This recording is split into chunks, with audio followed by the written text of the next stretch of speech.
Time Warner Audiobooks presents Julie and Julia. 365 days, 524 recipes, one tiny apartment kitchen.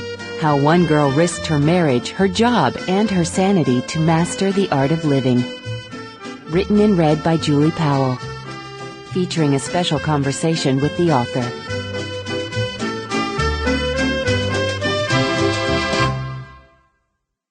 Day 1, Recipe 1.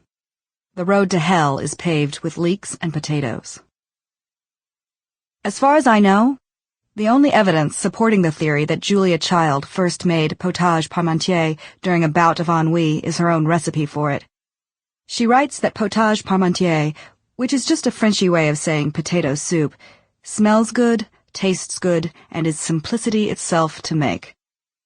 It is the first recipe in the first book she ever wrote. She concedes that you can add carrots or broccoli or green beans if you want, but that seems beside the point if what you're looking for is simplicity itself. Simplicity itself. It sounds like poetry, doesn't it? It sounds like just what the doctor ordered. It wasn't what my doctor ordered, though. My doctor ordered a baby. There are the hormonal issues in your case.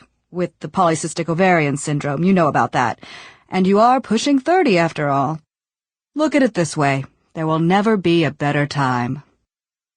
This was not the first time I'd heard this. It had been happening for a couple of years now, ever since I'd sold a few of my eggs for $7,500 to pay off some credit card debt. Actually, that was the second time I'd donated. Funny way of putting it, since when you wake up from the anesthesia, less a few dozen ova, there's a check with your name on it at the receptionist's desk. The first time was 5 years ago, when I was 24, impecunious and fancy-free. I hadn't planned on doing it twice, but 3 years later I got a call from a doctor who'd asked me if I'd be interested in a second go-round, because our clients are very satisfied with the results of your initial donation. $7,500 is a lot of money.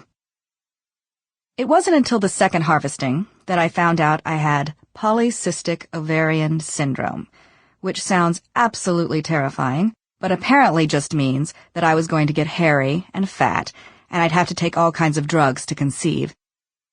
Ever since, doctors have been obsessed with my childbearing prospects. Just the week before, I'd been given the pushing 30 speech by my avuncular, white-haired orthopedist. What kind of 29-year-old has a herniated disc, I ask you?